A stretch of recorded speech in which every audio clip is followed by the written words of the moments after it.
ഏതാണ്ട് എല്ലാവരും ശാന്തമായിട്ട്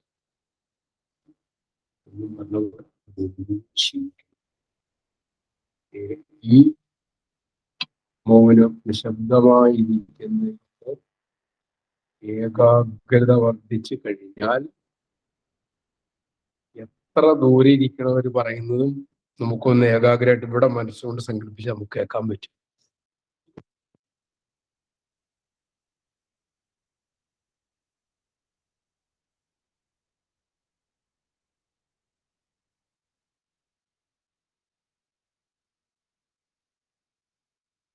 പക്ഷെ നിങ്ങൾക്കുള്ളത്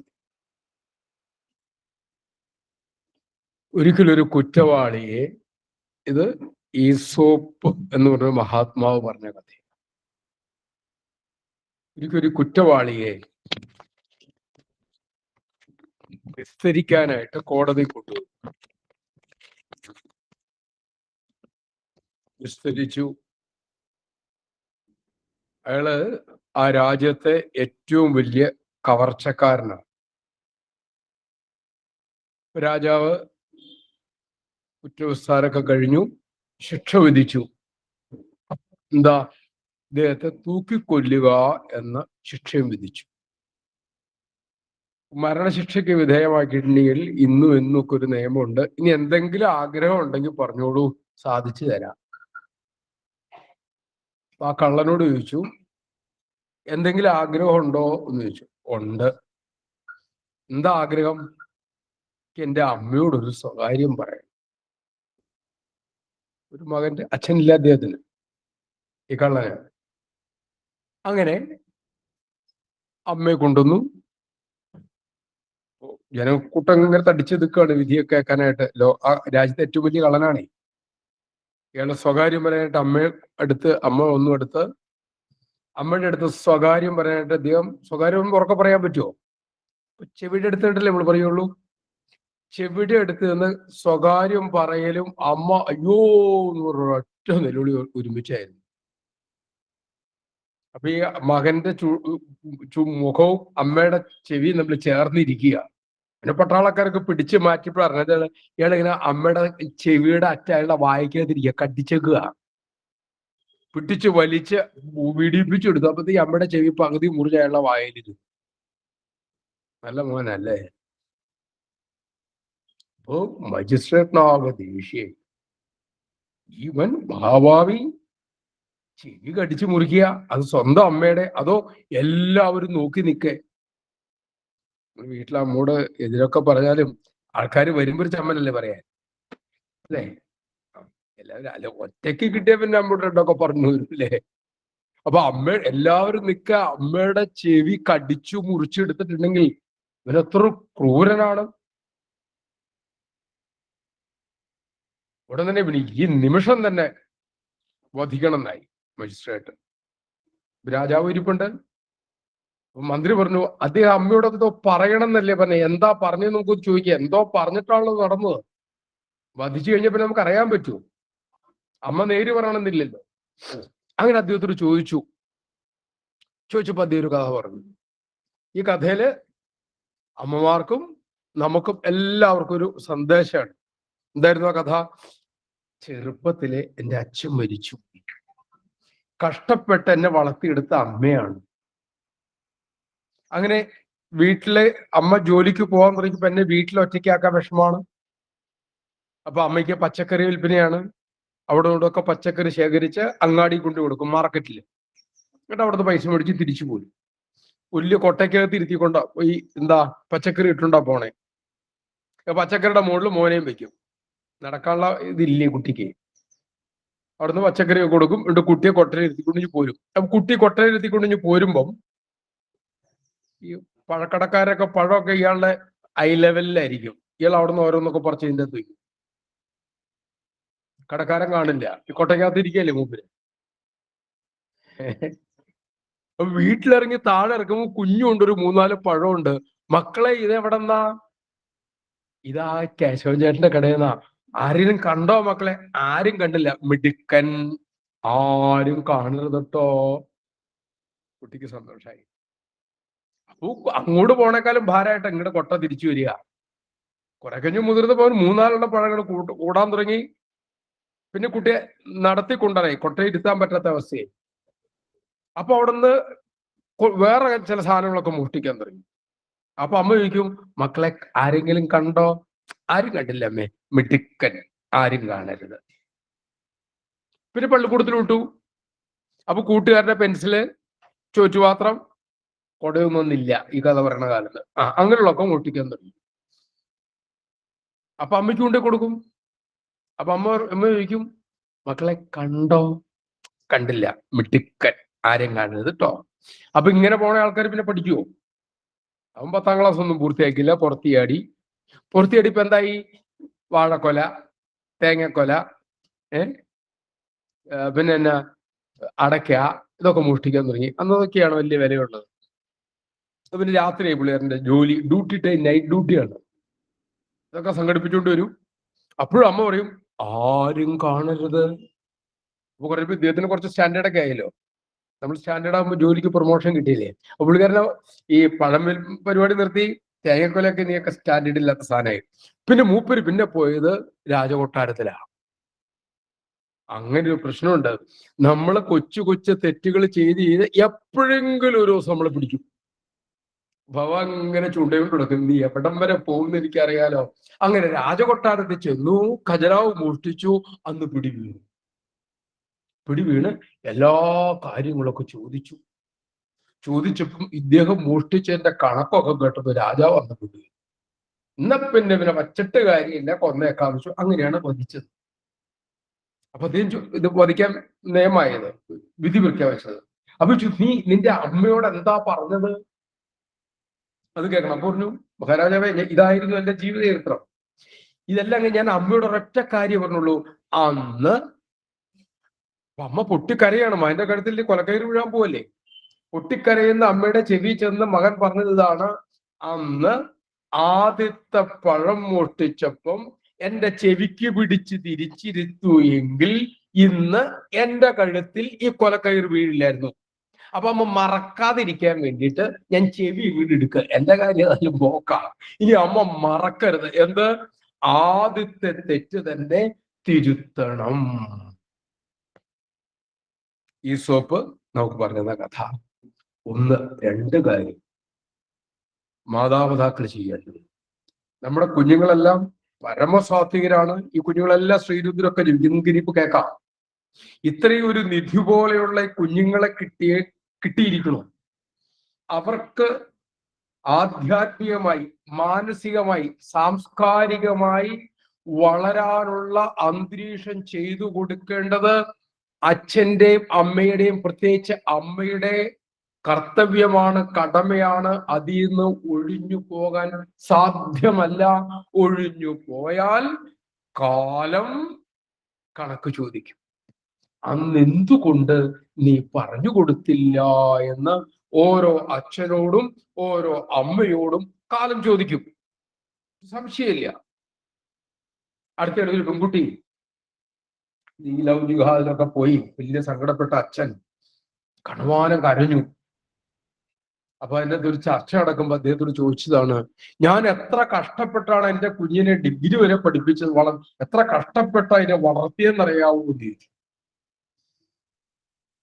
അപ്പൊ അടുത്തിരുന്ന ആള് പറഞ്ഞു, താങ്കൾ വളർത്തിയിട്ടില്ല, താങ്കൾ തീറ്റ കൊടുത്തിട്ടേ ഉള്ളൂ. അർത്ഥം മനസ്സിലായോ? പശുവിനെ ആരും വളർത്തൊന്നും വേണ്ട, അതിന് തീറ്റ കൊടുത്താൽ അത് വളർന്നോളും. മനുഷ്യക്കുട്ടികൾക്ക് തീറ്റ കൊടുത്താൽ അത് വളർന്നോളും. മനുഷ്യക്കുട്ടികളെ വളർത്തുക എന്ന് പറഞ്ഞാൽ അതിന്റെ അർത്ഥം അവനെ സംസ്കരിക്കുക. സംസ്കരിക്കുക എന്ന് വെച്ചാൽ എന്താ? ക്രൂഡ് ഓയിൽ സംസ്കരിക്കുമ്പോൾ പെട്രോൾ കിട്ടും, ഇല്ലേ? ഗോൾഡ് അയില് എന്താ, അത് സംസ്കരിക്കുമ്പോൾ സ്വർണം കിട്ടും. സംസ്കരിക്കുക തന്നെ വേണ്ടാത്ത എടുത്തു കളയാന്നർത്ഥം. ആഹാരം കഴിക്കുക, ശരീരം വളരുക, കല്യാണം കഴിക്കുക, മക്കൾ ഉണ്ടാകുക, ചത്തുപോവുക, ഇതെല്ലാവർക്കും ഉണ്ട്, അല്ലേ? കഴുതയും കുതിരയും ആനയും പശു പട്ടി ഒക്കെ വളരുന്നുണ്ട്, ചാപ്പാട് കഴിക്കുന്നുണ്ട്, അവർക്ക് പിള്ളേരുണ്ടാവാറുണ്ട്, അവർ മരിച്ചു പോകാറുണ്ട്. മനുഷ്യരും അങ്ങനെ തന്നെ. പിന്നെ എന്താ വ്യത്യാസം? ഇപ്പൊ പശു ഇവിടെ വെച്ച് ചാണകം ഇടുകയാണ്, നമ്മുടെ ഇടുന്ന നാണ അവലിടുന്ന മാറി ഇടുന്ന ഒരാണോ? പിറ്റേ ദിവസം വന്ന് സോറി സാർ എന്ന് പറയുമോ? അപ്പൊ നിങ്ങളോട് പറയണ ചെരുപ്പോടെ അടുക്കി ഇടിക്കണം കേട്ടോ, അയ്യോ മറന്നു, നാളെ അവലിട്ടേക്കാം. അപ്പൊ നമ്മുടെ വളർച്ച എന്ന് പറയുന്നത് ശരീരത്തിൽ മാത്രമുള്ളതല്ല, മനസ്സിന്റെ കൂടി വളർച്ചയാണ്, സംസ്കാരത്തിന്റെ വളർച്ചയാണ്. ആ വളർച്ചയുള്ളവൻ മാത്രമാണ് മനുഷ്യനാവുകയുള്ളൂ. അച്ഛനെ കാണുമ്പോൾ എഴുന്നേറ്റ് നിൽക്കുക, അമ്മയെ കാണുമ്പോൾ എഴുന്നേറ്റ് നിൽക്കുക, മുതിർന്നവരെ കാണുമ്പോൾ ആദരിക്കുക, വിനയപൂർവ്വം സംസാരിക്കുക, പഠിക്കാൻ വന്ന പുസ്തകങ്ങൾ ഭംഗിയായിട്ട് സൂക്ഷിക്കുക, ചെരുപ്പൊക്കെ വീട്ടിൽ അടുക്കുക. ഇപ്പൊ നിങ്ങളുടെ പ്രായത്തിൽ എത്രയൊക്കെ മതി. തിരുസന്ധികളിൽ നാമം ജപിക്കുക, അച്ഛനോട് നമ്മൾ വഴക്കൂടായിരിക്കുക. ഇനി അഥവാ അമ്മയോട് എതിര് പറഞ്ഞിട്ട് പോയാൽ പിന്നെ നമ്മുടെ ഭാഗത്ത് തൊട്ട് ക്ഷമിക്കണേട്ടോ എന്ന് പറയുക. കാരണം എന്താ, വേറെ ആൾ കണക്കെഴുതിയിരിപ്പുണ്ടേ. ഭഗവാൻ ഓരോരുത്തരും കൂടെ ഒരാളെ എഴുതിയിട്ടുണ്ട്, ഇന്ന് അമ്മയോട് അത്ര വഴക്ക് പറഞ്ഞു, ഇന്ന് എത്ര അനുസരണക്കേട് കാണിച്ചു, കൃത്യമായിട്ട് കണക്കെഴുതി വെച്ചിട്ടുണ്ട്. അമ്മ മറന്നു പോയാലും അദ്ദേഹം മറക്കില്ല. ഈ മുളക് കടിച്ച എരിയോ? മുളക് കടിച്ച എരിയോ? ഓ വൈഷ്ണവി എന്നിട്ട് ഈ മുളക് നിനക്കെന്തിനാടാ എരിവ് വന്നേന്ന് ചോദിച്ചാൽ മുളക് പോലും പറയോ? അത് മുളക് നീ എന്തിനാ എന്നെ കടിച്ചത്? ഞാൻ കുഞ്ഞല്ലേ, അറിയാണ്ട് കടിച്ചതല്ലേ, തീ ചെറു തൊട്ടു, കൈ പൊള്ളി. എടാ തീയെ, ഞാൻ ഇപ്പൊ പാവം കുട്ടിയല്ലേ, ഞാൻ വൈഷ്ണവി കുട്ടിയല്ലേ, എന്നെ എന്തിനാ കൈ പൊള്ളിച്ച? വലിയ ചേട്ടന്മാരെ പൊട്ടിച്ച പൊടി പറഞ്ഞാൽ തീക്കതറിയാവോ? അതുപോലെയാ നമ്മൾ എന്ത് ചെയ്താലും അതിന്റെ ഫലമുണ്ട്. അപ്പൊ അമ്മയോട് ഇതിന് പറഞ്ഞാൽ, അച്ഛനോട് ഇത് പറഞ്ഞാൽ, അനുസരണക്കേട് കാണിച്ചാൽ, നാമം ജീവിക്കാതിരുന്നാൽ അതിന്റെ പ്രശ്നം ഉണ്ടാവും. നാമം ജീവിച്ചാൽ, അനുസരിച്ചാൽ, നന്നായി പഠിച്ചാൽ അതിന്റെ ഗുണം ഉണ്ടാവും. ഒരു കാര്യം കൂടെ, ആരും പെട്ടെന്ന് ചീത്തയാവാറില്ല. ഒരാളും പെട്ടെന്ന് ചീത്തയാവില്ല. ഒരു പഴല്ലേ ആദ്യം മുഷ്ടിയ മൂപ്പര്, പിന്നെ 2 പഴമായി, പിന്നെ തേങ്ങാക്കൊലയായി, പിന്നെ മാങ്ങാക്കൊലയായി, പിന്നെ കൊട്ടാരത്തിൽ കയറി, അല്ലേ? അതുപോലെ ഒരു കൊച്ചു ദുസ്വഭാവം നമുക്ക് എവിടെ നിന്നാ കിട്ടുക? നമ്മുടെ കൂട്ടുകാരന്മാരുടെ അടുത്തുനിന്നാണ്, അല്ലെങ്കിൽ കൂട്ടുകാരുടെ അടുത്തുനിന്നാണ്, അല്ലേ? അല്ലെങ്കിൽ എന്താ, മൊബൈലിൽ നിന്ന്. അതിൻ്റെ അകത്ത് നല്ല കൂട്ടുകാരുണ്ട്, ചീത്ത കൂട്ടുകാരുണ്ട്, അല്ലേ? അപ്പം കൊച്ചു കൊച്ചു അരുതായികളിലൂടെയാണ് നമ്മൾക്ക് വലിയ വലിയ തെറ്റുകൾ ചെയ്യുക. അതുകൊണ്ട് ഒരു കാരണവശാലും ഒരു തെറ്റ് പോലും ഒറ്റ പ്രാവശ്യം പോലും ചെയ്യരുത്. കുഞ്ഞു പാമ്പാന്ന് പറഞ്ഞ പാമ്പിനെ പോക്കറ്റിട്ട് കൊടുക്കുമ്പോൾ ഇത് പാവാട്ടോ, അതുപോലെ ഇത്. അപ്പൊ അത് പ്രത്യേകം ശ്രദ്ധിക്കുക. പിന്നെ മാതാപിതാക്കളോട് പറയാനുള്ളത്, ഭഗവാന്റെ കൃപ കൊണ്ട് അതിഗംഭീരമായൊരു ദേവസന്നിധി ഇവിടെ ചട്ടമ്പി സ്വാമികള്, ശ്രീരാമകൃഷ്ണന്റെ ശിഷ്യൻ നിർമ്മലാനന്ദ സ്വാമികള്, തീർത്ഥപാദ ആശ്രമത്തിലെ ആദ്യകാലത്തെ ആ നീണ്ടത് തീർത്ഥപാദര്, ഇവരൊക്കെ ഇവിടെ വന്നിരുന്ന് വേദാന്ത ചർച്ച നടത്തിയ തപോ ഭൂമിയാണിത്. ഇവിടുത്തെ ഒരു വലിയ പ്രത്യേകത, പഠിക്കാൻ ശ്രമിച്ചാൽ മതി, ഇരട്ടി ഇങ്ങോട്ട് മനസ്സിലാവും. ശ്രീരാമകൃഷ്ണന്റെ ഭാഷ പറഞ്ഞാൽ, ഗംഗയുടെ തീരത്ത് മണലിൽ വരുന്ന കൈയിട്ട് ഇങ്ങനെ ആദ്യം മതി, വെള്ളം വരും, പെട്ടെന്ന് വരും. കുന്നുംപുറത്താണ് ഇത്തിരി താത്തത്, വേണ്ടേ? അതുപോലെ പഠിക്കുന്ന കുട്ടികൾക്ക് അല്ലെങ്കിൽ ഏത് അറിവ് നേടാൻ ആഗ്രഹിക്കുന്ന ആൾക്ക് ഈ അന്തരീക്ഷം വളരെ പെട്ടെന്ന് സഹായകരമാവും. ഇന്ന് ഇവരീ പഠിക്കുന്ന വേദങ്ങള് നിങ്ങൾക്ക് വേറെ എങ്ങും കിട്ടില്ല. അപ്പൊ സുലഭമായി ഭഗവാൻ തന്നുകൊണ്ടിരിക്കുകയാണ്. എന്തുകൊണ്ട്? നിങ്ങളുടെ കുഞ്ഞുങ്ങളുടെ സുഹൃത്തും കൊണ്ട്. നമ്മുടെ കുട്ടികൾ ശ്രീരുദ്രം ജപിക്കണ കേട്ടിട്ടാണ് പരമേശ്വർ സാറിനെ സമൂഹ മഠത്തിലേക്ക് വിളിച്ച് അവിടുത്തെ കുട്ടികൾക്കും പറഞ്ഞു കൊടുക്കാവോ എന്ന് ചോദിച്ചു. അവർക്കത് പഠിച്ചവരാണ്. അപ്പൊ ഇവിടെ കിട്ടുന്ന അത്ര ഗംഭീരമായി കിട്ടുന്നുണ്ടപ്പം അവർക്ക് ആഗ്രഹം ഉണ്ടായി. അതിനാണ് അവിടെ അധികം തുടങ്ങിയത്. ആലോചിച്ച് നോക്കൂ, ഇത് മാതാപിതാക്കൾ എത്രയും ഗംഭീരമായൊരു സമ്പത്ത് വാരിക്കോരി ഭഗവാൻ കൊടുക്കുമ്പോൾ ഇവരെ കൃത്യമായി ഇവിടെ കൊണ്ടുവരിക, ഇവർക്ക് ഇതിനുള്ള അന്തരീക്ഷം കൊടുക്കുക, ഇത് മാതാപിതാക്കളുടെ ജോലിയാണ്. അല്ലെങ്കിൽ ഈ ചെവി കടിക്കാനായിട്ട് കുഞ്ഞു കടിക്കണമെന്നില്ല, കാലം വന്ന് ചെവിയുടെ അറ്റത്ത് കടിക്കും. അങ്ങനെ ഒത്തിരി കടിയുണ്ട് അച്ഛനും അമ്മമാരെ എനിക്കറിയാം. ഞാനിവരെ തപ്പി നടക്കാണെന്നല്ല, നമ്മൾ ഈ പ്രഭാഷണ തൊഴിലാളിയായിട്ട് കടിയുണ്ട് അച്ഛനും അമ്മമാരൊക്കെ വരും. അത് മിക്കവാറും പിള്ളേർക്കൊരു 15, 16 ടീനേജ് എന്നൊക്കെ പറയില്ലേ, ആ സമയത്ത് ആ കുഞ്ഞുങ്ങൾ കടി ആരംഭിക്കുക. സുബ്രഹ്മണ്യ സ്വാമിയുടെ അടുത്ത് പാലയിലുണ്ടായിരുന്ന അത് ശ്രീരാമകൃഷ്ണ മഠത്തിലെ അദ്ദേഹത്തിന്റെ അടുത്ത് ഒരിക്കലും ഒരു അമ്മ എന്ന് കുഞ്ഞിന്റെ കാര്യം വലിയ സങ്കടമായിട്ട് പറഞ്ഞു. അപ്പൊ അദ്ദേഹം പറഞ്ഞൊരു വാക്ക് ഇതാണ്: ഇവൻ പറഞ്ഞാൽ കേൾക്കണ ഒരു കാലം ഉണ്ടായിരുന്നില്ലേ? ഉവ്, അന്ന് ഇവന് നല്ല കാര്യങ്ങൾ അമ്മ പറഞ്ഞു കൊടുത്തോ? അപ്പൊ അമ്മ ഒന്നും മിണ്ടിയില്ല. ഇനിയിപ്പോ എന്ത് ചെയ്യാനാ, ഞാനൊന്ന് പറഞ്ഞു നോക്കാം. കൃത്യസമയത്ത് കൊണ്ടുവരിക. ഇപ്പൊ 8 മണി കഴിഞ്ഞു. 8 മണിക്കൂർ ഷാർപ്പായിട്ട് കുഞ്ഞുങ്ങൾക്ക് ഒന്നും ഭക്ഷണം പോലും കൊടുക്കണ്ട, ഭഗവാൻ ഇവിടെ ഒരുക്കി വെച്ചിട്ടുണ്ട്. 8 മണിക്ക് എന്തുകൊണ്ട് കൃത്യമായിട്ട് വരണം എന്ന് വെച്ചിട്ടുണ്ടെങ്കിൽ ജീവിതത്തിന്റെ അടിസ്ഥാന പ്രമാണമാണ് സമയനിഷ്ഠ. കൃത്യസമയത്ത്. എംബിർ സാറൊക്കെ ക്ലാസ്സിൽ ശ്രദ്ധിച്ചിട്ടുണ്ടോ? 1 മണിക്കൂറാണ് ക്ലാസ്സെങ്കിൽ ഇപ്പൊ അരമണിക്കൂർ താമസിച്ചാൽ തുടങ്ങിയെങ്കിലും തീരണ സമയത്ത് സാറ് നിർത്തിയിരിക്കും. ഈ പെട്ടെന്ന് ഓർമ്മ വരുന്നത് ചിദാനന്ദപുരി സ്വാമി തിരുനക്കരെ പ്രഭാഷണത്തിന് വന്നു. 6 മുതൽ 7 മണി വരെയാണ് സ്വാമിജിയുടെ പ്രഭാഷണം. 6 മണി ഇവിടെ ആശംസയും മറ്റതൊക്കെ ഇങ്ങനെ നീണ്ട് 6:15, 6:30, 6:45. സ്വാമി വളരെ കൂളായിട്ട് ഇങ്ങനെ രസിച്ച് കേട്ടിങ്ങനെ ഇരിക്കുകയാണ്. അപ്പൊ ബാക്കിയുള്ളവർക്കൊക്കെ ഒരു പരിഭ്രമമുണ്ട്. ഇനി സ്വാമി 7 മണിക്ക് പ്രഭാഷണം കയറി 8 മണി വരെ 1 മണിക്കൂറാണല്ലോ സ്വാമിയുടെ.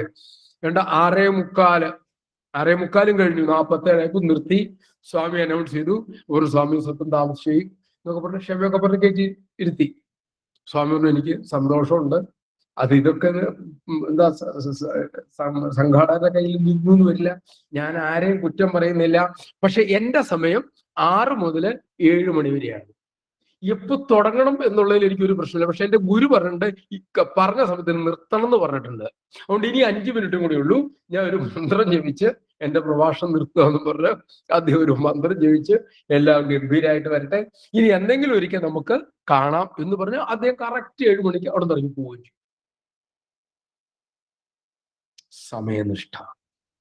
The cultural ambassador of India എന്നറിയപ്പെടുന്ന രംഗനാഥാനന്ദ സ്വാമി ഒരിക്കൽ വിദേശത്ത് വെച്ച്, ഇന്ത്യയിൽ വെച്ച് ഹൈദരാബാദില് വലിയൊരു ഓഡിറ്റോറിയത്തിലേക്ക് അദ്ദേഹത്തിന്റെ പ്രഭാഷണ പരമ്പരയാണ്. അദ്ദേഹത്തിന്റെ പ്രഭാഷണ പരമ്പര കേൾക്കാൻ വളരെ മുൻകൂട്ടി ബുക്ക് ചെയ്ത് വരുന്ന ആളുകളുണ്ട്, വിദേശത്ത് വരെ. അദ്ദേഹത്തിന്റെ അതിപ്രശസ്തമായ 3 ഗ്രന്ഥങ്ങളുണ്ട്. മാറുന്ന സമൂഹത്തിന് മാറാത്ത മൂല്യങ്ങൾ, ഇംഗ്ലീഷുണ്ട്, ബ്യൂട്ടിഫുൾ ആണ്. വായനാശീലമുള്ള മുതിർന്നവരൊക്കെ വായിക്കേണ്ടതാണ്. കുഞ്ഞുങ്ങൾ ഇപ്പൊ വായിക്കാനായിട്ടില്ല, വളരെ ഫിലോസഫിക്കലാണ്. അപ്പൊ അത് മുഴുവൻ വിദേശത്തെടുത്ത ക്ലാസ്സുകളാണ്.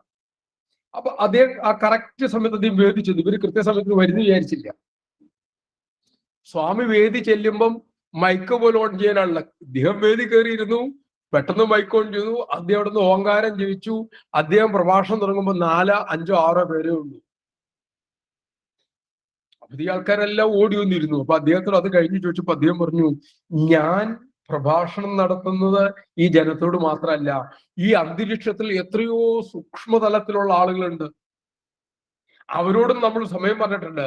ആ സമയം തെറ്റിക്കാൻ ഞാൻ ആഗ്രഹിക്കുന്നില്ല. കൃത്യസമയത്ത് നമ്പൂരി സാറുണ്ടായ ഒരു അനുഭവം പറയാം. സാറ് ഒരു പ്രഭാഷണത്തിലൊന്നും ആരുമില്ല, സാറുണ്ട്, മൈക്കുണ്ട്, മുമ്പിൽ അശുദ്ധമുണ്ട്, ആൽവൃക്ഷം. ഭഗവാൻ ഗീതയിൽ എന്താ പറയണേ? വൃക്ഷങ്ങളിൽ ഞാൻ അശുദ്ധമാണ്. ആ ആലിനെ അഭിസംബോധന ചെയ്ത് സാറ് പ്രസംഗിക്കാൻ സാറ് പോകും. നമ്മൾക്ക് ആ മനക്കരുത്ത് നമ്മൾ നേടിയെടുക്കണം. നമ്മുടെ കുട്ടികള് ഇത് ഈ സമയനിഷ്ഠ കൊണ്ടേ പറ്റുള്ളൂ. അത് കുട്ടികളിൽ അത് ചെലുത്തി കൊടുക്കേണ്ടത് അമ്മമാരും അച്ഛന്മാരുമാണ്. രാവിലെ എഴുന്നേറ്റ് ശീലിപ്പിക്കുക. ഇനി പരമേശ്വരൻ സാറ് വേദമെടുക്കും. എല്ലാവർക്കും ഒരിക്കൽ കൂടി നമസ്കാരം.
വിശ്വനാഥിരിക്കണേ. അനന്തകൃഷ്ണൻ നിങ്ങൾ വലിയവരെ അനന്തകൃഷ്ണ വിശ്വനാഥൻ നിങ്ങൾ എല്ലാവരും ഒരു സ്ഥലത്തിരിക്കണം. എന്നിട്ട് ഒരു മൈക്ക് എല്ലാവർക്കും കൂടെ കിട്ടുന്ന രീതിയിൽ വെക്കാം.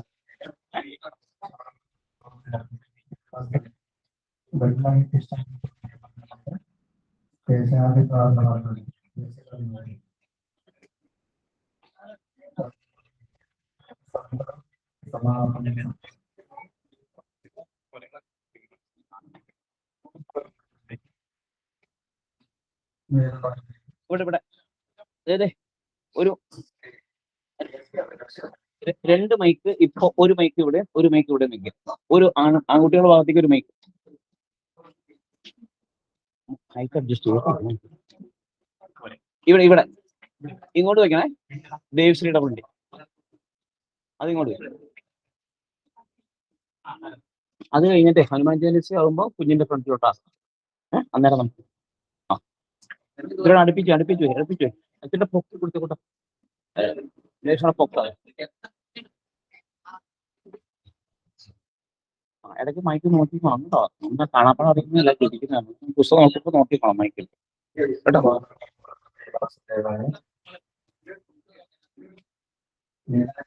അത് അങ്ങോട്ട് വിടും. ഇവിടെ വേണ്ട. ഇവിടെ ആമ്പിള്ളേർ അത് മതി. അത്രയും മതി. അവിടെ വെച്ചോളെ.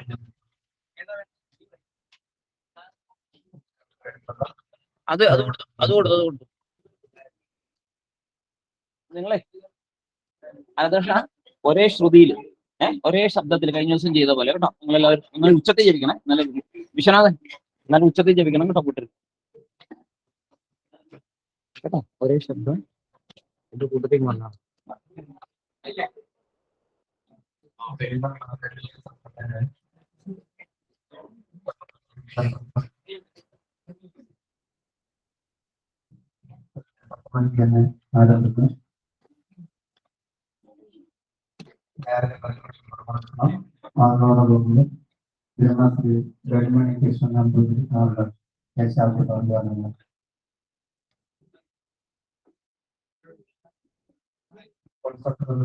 തുടങ്ങാം.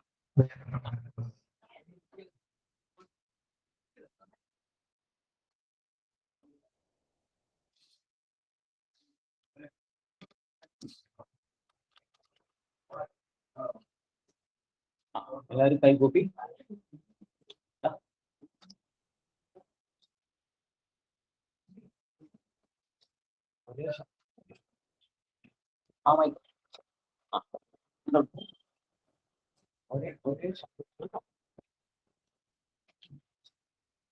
കുഞ്ഞുങ്ങള് ഒരു 2-3 സൂക്തങ്ങള് ഭഗവത്പാദങ്ങളിൽ സമർപ്പിക്കുന്നു. ഇവര് വലിയ സംസ്കൃതം പഠിക്കുവോ അങ്ങനെ വലിയൊരു ലെവലിലേക്ക് ഉയർന്ന കുട്ടികളൊന്നുമല്ല. എന്നാലും ആ കുട്ടികളുടെ പാരൻസിന്റെ നല്ല മനസ്സും കുട്ടികൾക്ക് ഇതിലുള്ള ആ ഭഗവത് വിശ്വാസവും ഈശ്വര വിശ്വാസവും അതിനെ കണക്കിലെടുത്തുകൊണ്ട് നമ്മളെല്ലാ കുട്ടികൾക്കും അവരുടെ ഭാവി ജീവിതം ഭദ്രമാകാനായിട്ട് നമ്മളാലാകുന്ന രീതിയിൽ ഇവിടെ നമുക്ക് അറിയുന്ന സൂക്തങ്ങൾ, നമ്മൾ വലിയ ആചാര്യനൊന്നുമല്ല, നമ്മൾ പഠിച്ചത് കുഞ്ഞുങ്ങൾക്ക് പറഞ്ഞു കൊടുത്ത് ഒന്നിച്ച് അത് ഭഗവാന്റെ ഒരു ആരാധനയായിട്ട് മുന്നോട്ട് പോയിക്കൊണ്ടിരിക്കുന്നു. അതാണ് ഇവിടെ നമ്മൾ ഭഗവാന്റെ പാദത്തിൽ സമർപ്പിക്കുന്നത്. ആദ്യമായിട്ട് ഗണപതി പ്രാർത്ഥനയും ഗണപതി അഥർവശിഷും. ഓ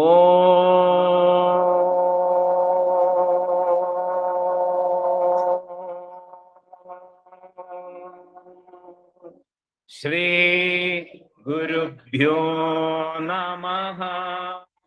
ഹരി ഓം.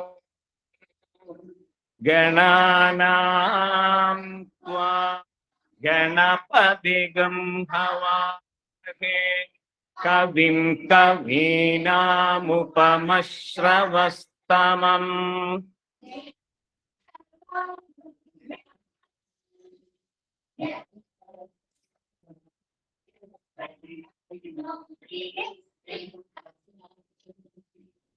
പ്രണോ ദേവി സരസ്വതി മാദേഭിർവാചിനീവതി. ധീനാമവിത്രവതു ഗണേശായ നമഃ. സരസ്വത്यै നമഃ. ശ്രീ ഗുരുഭ്യോ നമഃ. ഹരി ഓം. ഓം ഭദ്രം കർണേഭിഃ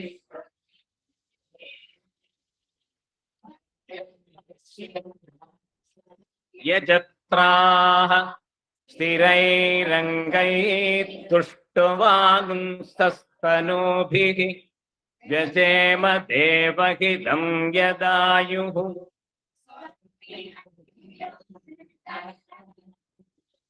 സ്വസ്തി ന പൂഷാ വിശ്വവേദാഃ.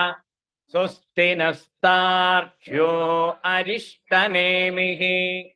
സ്വസ്തി നോ ബൃഹസ്പതിർദധാതു. ഓം ശാന്തി ശാന്തി ശാന്തിഃ. ഓം നമസ്തേ ഗണപതയേ.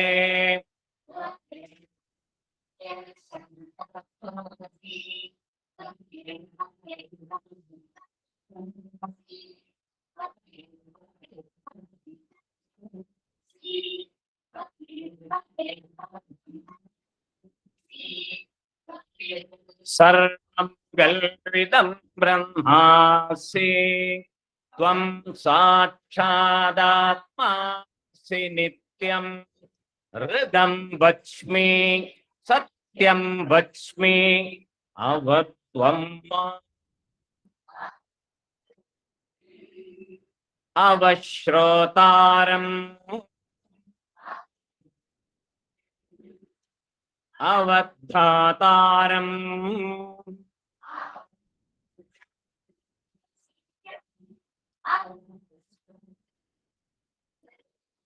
അവപുരസ്താദ്.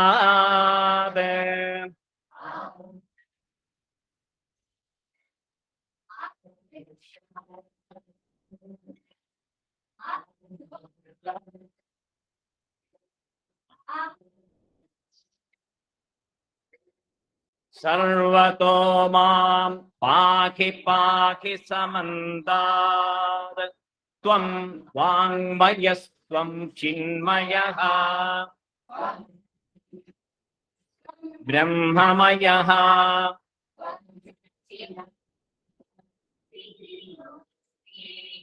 त्वं प्रत्यक्षं ब्रह्मासि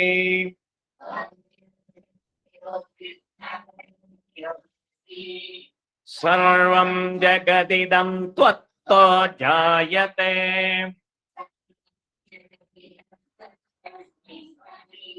सर्वं जगदिदं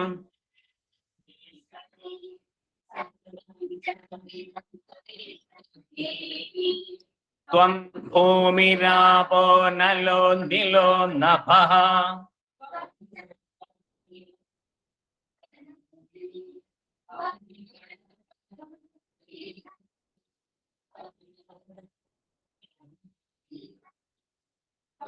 देहत्रयातीतः त्वं कालत्रयातीतः त्वं मूलाधारस्थितोऽसि नित्यं शक्तित्रयात्मकः त्वां योगिनो ध्यायन्ति नित्यं त्वं ब्रह्मा त्वं विष्णुस्त्वं रुद्रस्त्वमिन्द्रस्त्वमग्निस्त्वं वायुस्त्वं सूर्यस्त्वं चन्द्रमास्त्वं भूर्भुवस्वरो गणादिं पूर्वमुच्चार्य वर्णादिं तदनन्तरम् अनुस्वारपरतरः अर्धेन्दुलसितं तारेण ऋद्धम् एतत्तव मनुस्वरूपं गगारपूर्वरूपम्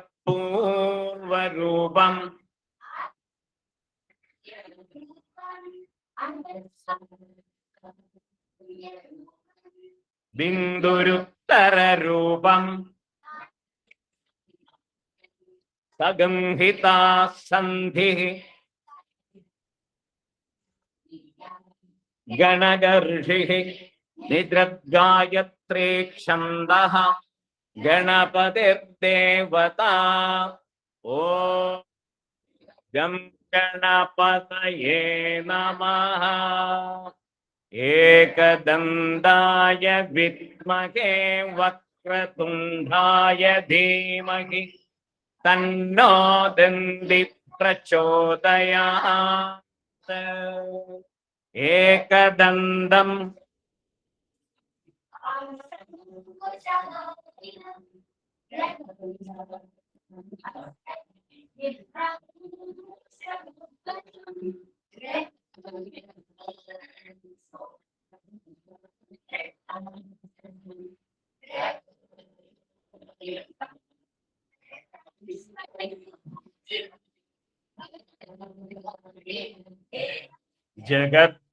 जगत्कारणमच्युतम् प्रकृते पुरुषात् परम् स योगी योगिनां वरः नमो व्रातपतये नमो गणपतये नमः प्रमथपतये नमस्ते स्तुलम्बोदराय गदन्ताय विघ्ननाशिने शिवसुदाय वरदमूर्तये नमः ॐ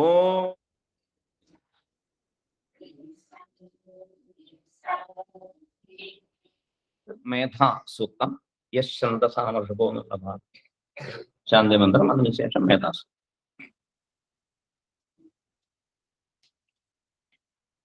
കുട്ടികളുടെ മേധാശക്തി വർദ്ധിക്കാനായിട്ട് ആദ്യം നമ്മൾ പഠിപ്പിക്കുന്നതാണ് ഗണപതിയെ പ്രാർത്ഥന കഴിഞ്ഞാൽ പിന്നെ പഠിപ്പിക്കുന്നതാണ് മേധാസൂക്തം. ബുദ്ധി എല്ലാവർക്കും ഉണ്ട്, അത് നല്ല വഴിയിലേക്ക് ആവണ്ടേ. കള്ളനും ബുദ്ധിയുണ്ട് അല്ലേ? പക്ഷെ നല്ല വഴിയിലേക്ക് നമ്മുടെ കുഞ്ഞുങ്ങളുടെ ബുദ്ധി തിരിയണം. അതിന് മേധാദേവി പഠിച്ചത് ഓർക്കാൻ മേധാശക്തി വേണം. അത് റീപ്രൊഡ്യൂസ് ചെയ്യാനും മേധാദേവിയുടെ അനുഗ്രഹം ആവശ്യമാണ്. അതുകൊണ്ട് അത് നമ്മൾ നിർബന്ധമായിട്ടും ഇവിടെ പഠിപ്പിക്കുന്നതാണ്. കുട്ടികൾ നന്നായിട്ട് ചൊല്ലും. ഓം യച്ഛന്ദസാ വൃഷഭോ വിശ്വരൂപഃ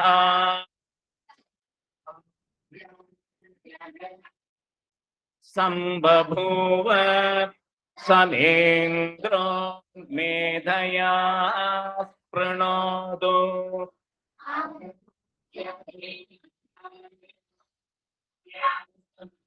ശരീരം മേ വിചക്ഷണം ജിഹ്വാ മേ മധുമത്തമാ കർണാഭ്യാം ഭൂരി വിശ്രുവം ബ്രഹ്മണത്തോഷോസി മേധയാ പിഹിതഃ ശ്രുതം മേ ഗോപായ.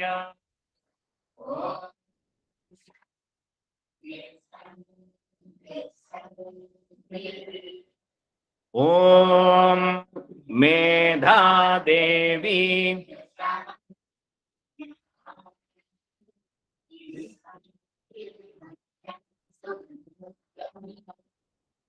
ത്വയാ ദുഷ്ടാനുദമാന ദുരുക്താൻ ബൃഹത്വദേമ വിദധേ സുവീരാഃ ഋഷിർഭവതി ദേവി ശ്രീരുതത്വയാ ത്വയാ ജുഷ്ടച്ഛിത്രം വിന്ദതേ വസുസാനോ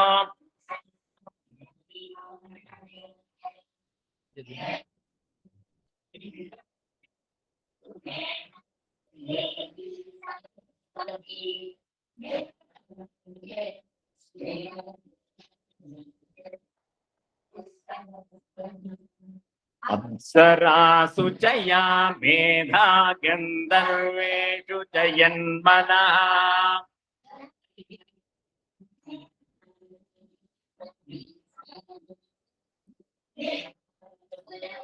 ജുഷഭാനു സ്വാഹാ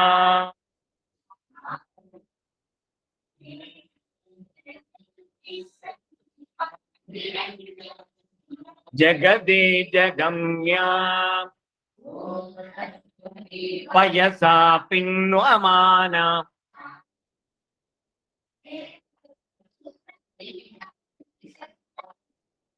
മയി മേധാ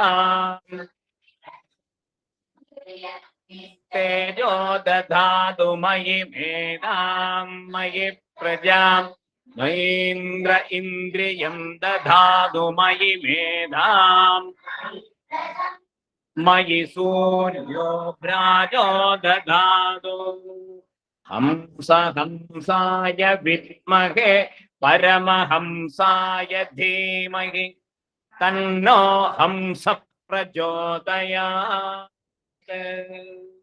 ഓം ശാന്തി ശാന്തി. അടുത്തതായിട്ട് നാരായണ ഉപനിഷത്തിലെ നാരായണനെ കുറിച്ചുള്ള വർണ്ണന. ശരിക്കും ഈ സത്രത്തിന്റെ തത്വം അത് തന്നെയാണ്. നാരായണീയ തത്വസമീക്ഷാ സത്രത്തിലെ എന്താണോ സന്ദേശം അതാണ് നാരായണ ഉപനിഷത്തിൽ വരുന്നത്. അത് എല്ലാവരും ശ്രദ്ധിച്ച് കേൾക്കുക. കുഞ്ഞുങ്ങൾ ചൊല്ലുന്നത് എല്ലാവരും ഇത് നാരായണീയം പഠിച്ച എല്ലാവരും തന്നെ ഇത് മനസ്സിലാക്കിയിരിക്കേണ്ടത് വളരെ ആവശ്യമാണ്. എല്ലാം സർവവും നാരായണനാണ് എന്നുള്ള തത്വത്തിലേക്ക് എത്തിക്കുന്ന ഒരു ഉപനിഷത്ത് മന്ത്രമാണ് കുട്ടികളിപ്പോൾ ചൊല്ലാൻ.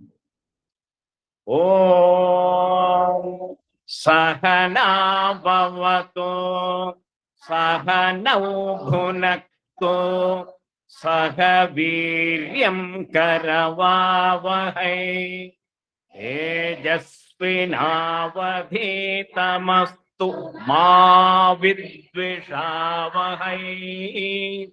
ഓം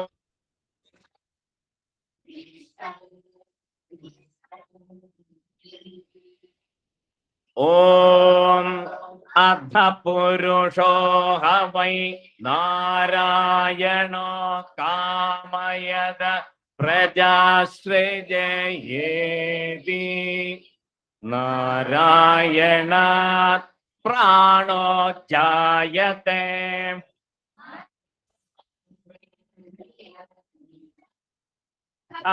വായുർജ്യോതിരാപ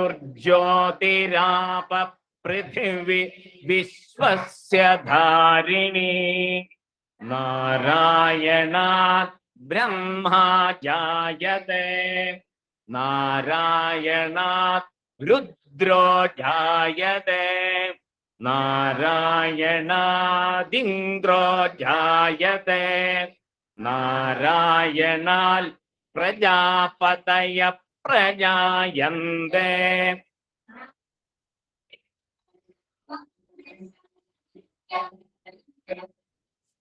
സർവാണി ഛന്ദാഗുംസി സമുത്പദ്യന്തേ പ്രവർത്തന്തേ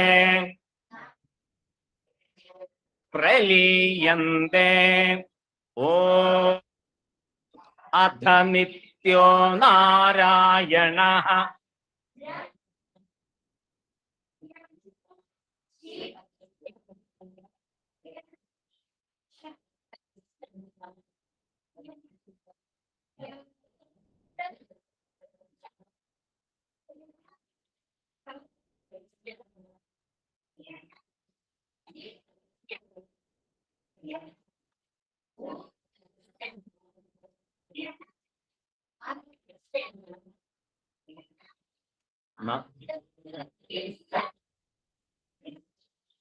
നാരായണ ഏവേദകം സർവം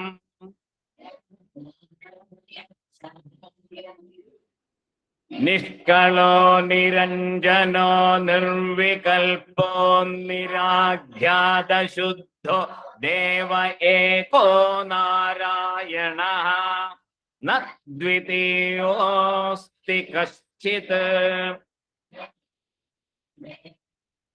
സവിഷ്ണുരേവ ഭവതി സവിഷ്ണുരേവ ഭവതി ഓമിത്യഗ്രേ വ്യാഹരേത്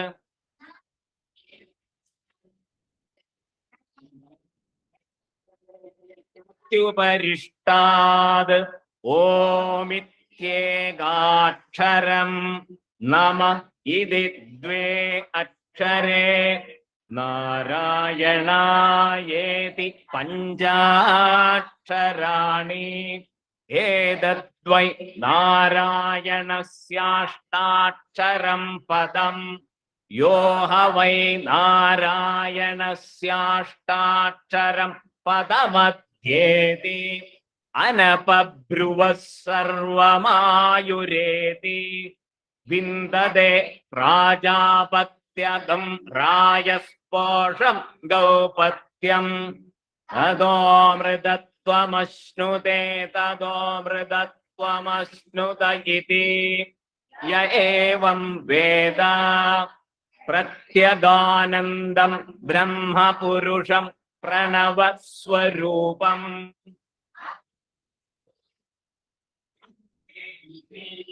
താനേകഥാ സമഭരത്തദേതദോമിതി യമുക്ത്വാമുച്യതേ യോഗി ജന്മ സംസാര ബന്ധനാത്. ഓം നമോ നാരായണായേതി മന്ത്രോപാസകഃ വൈകുണ്ഠഭുവനലോകം ഗമിഷ്യതി.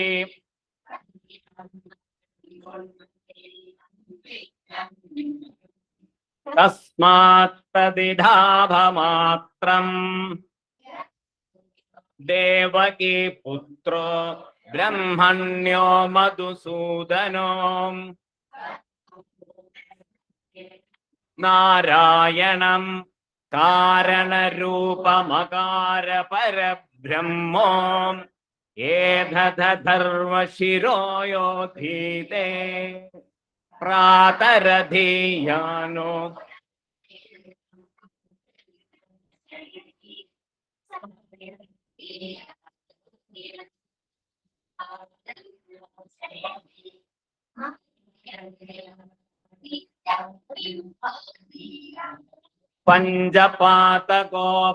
പഞ്ചപാതകോപപാതകാൽ പ്രമുച്യതേ സർവവേദപാരായണ പുണ്യം ലഭത്തെ നാരായണ സായുജ്യമവാപ്നോതി നാരായണ സായുജ്യമവാപ്നോതി യ ഏവം വേദ ഇത്യുപനിഷത്ത്. ഓം ശാന്തി ശാന്തി. ഇനി ഹനുമാൻ ചാലീസ നമ്മൾ ഇത്രയും ദിവസം നമുക്ക് ചൊല്ലാൻ, കുട്ടികൾക്കൊക്കെ പരീക്ഷയും തിരക്കുമായിരുന്നു കാരണം കിട്ടിയില്ല കുട്ടികളെ. ഇന്നിപ്പോ ഭഗവാന്റെ പാദത്തില് ഹനുമാൻ ചാലീസ കുഞ്ഞുങ്ങൾ ചൊല്ലുന്നു. വൈഷ്ണവി കുട്ടി ഇന്ന് എണീറ്റ് കാണട്ടെ. വൈഷ്ണവി കുട്ടിയാണ് അതിനൊന്ന് ലീഡ് ചെയ്യും, ബാക്കിയുള്ളവരൊക്കെ കൂടെ ഇരിക്കും. യെസ്, ആ മൈക്കിങ്ങോട്ട് എല്ലാവരും ചൊല്ലണം കേട്ടോ. നന്നായിട്ട് ഉറക്കണം ചൊല്ലണേ. കുഞ്ഞിന് നല്ല സപ്പോർട്ട് കൊടുക്കണം. ശരി, തുടങ്ങി.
राम लक्ष्मण मन बसिया रूप धरि स्वयं गिरवा रूप धरि लंग जरावा रूप धरि असुर संहारे रामचंद्र के काज संवारे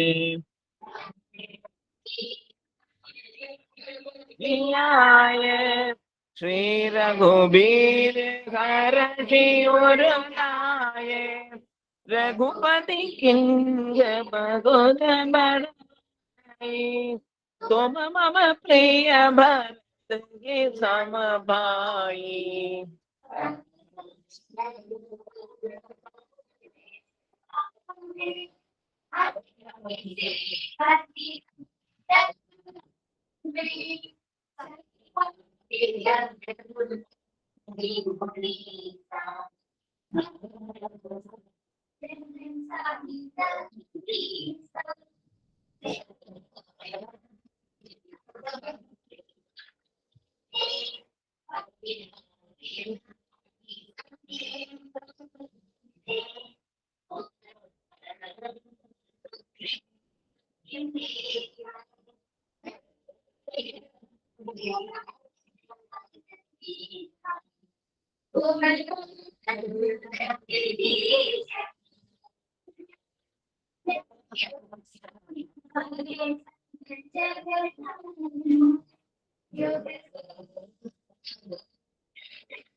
आज्ञा बिनु पैसारे सब सुख लगे तुम्हारे सरना तुम रटक काग को डरना आपन तेज संघारो पै तीनों लोग गांते तापै भूत पिशाच निकट नहीं आवै महावीर जब नाम सुनावै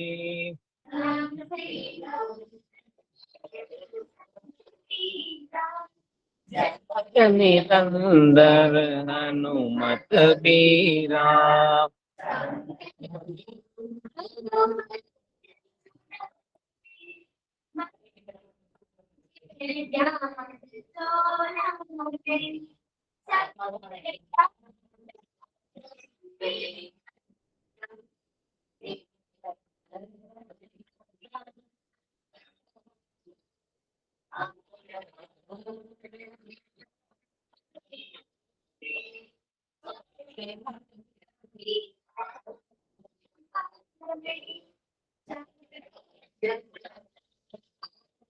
तुम्हारा हाईवै पद जगद उजियारा साधु संत के तुम रखवारे असुर निकंदन राम दुलारे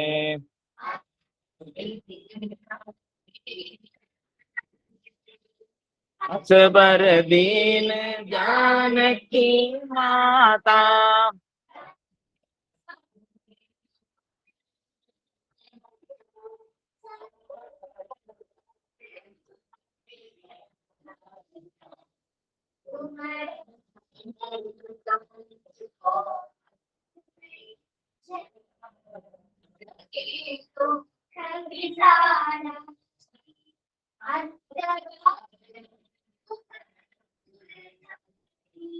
जहाँ जन्म हरि भक्त कहाई और देवता चित्त न धरई हनुमत से सब दुख करई संकट कड़ई मिटई सब पीरा जो सुमिरई हनुमत लबीरा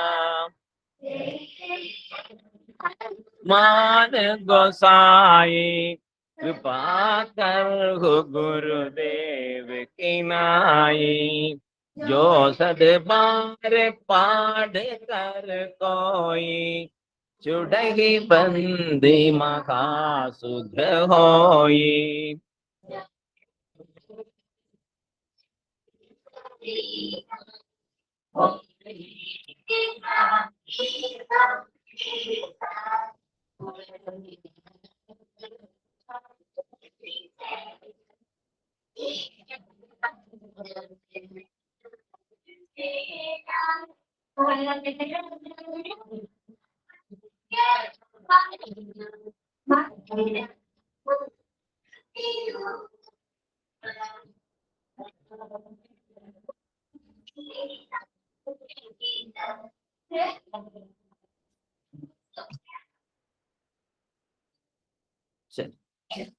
ഈ കുഞ്ഞുങ്ങള് കുറെ നാളായിട്ട് ഇവിടെ വേദം പഠിക്കുന്നുണ്ട്. സോമൻ ചേട്ടന്റെ വാല്യൂ സ്റ്റോറീസും കേട്ടുകൊണ്ടിരിക്കുന്നു. നല്ല കുഞ്ഞുങ്ങളായിട്ട് അവർ വളരാനായിട്ട് നിങ്ങളെല്ലാവരും അനുഗ്രഹിക്കണം. 1.5 മണിക്കൂർ നിർത്താതെ വേദമന്ത്രങ്ങൾ ജപിക്കാൻ അത്രയും അവര് പഠിച്ചിട്ടുണ്ട്. വേദങ്ങളുടെ രാജാവായ ശ്രീരുദ്രം അവർക്ക് പഠിക്കാൻ സാധിച്ചു.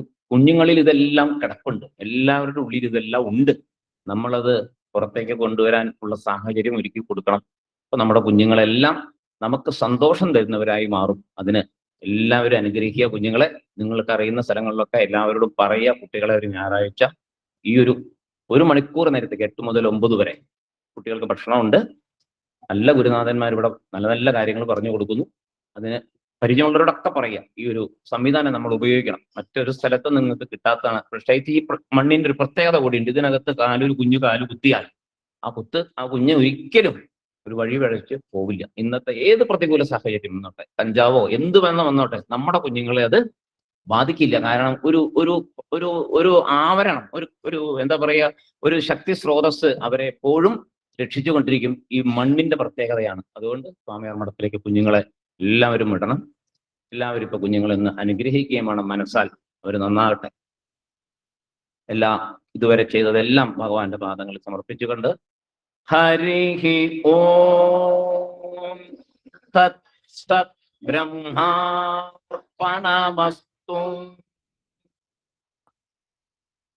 ഓക്കെ, എല്ലാവരും താഴെ ഇറങ്ങി കുറച്ചു നേരം കേശാദിപാദ വർണ്ണനയുണ്ട് ഭഗവാന്റെ.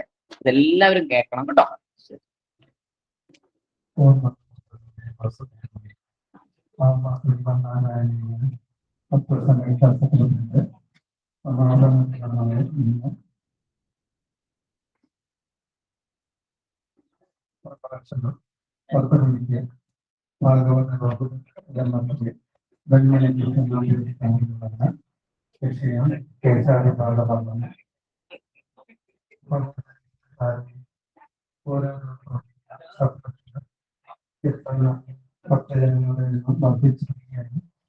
എല്ലാവർക്കും നമസ്കാരം.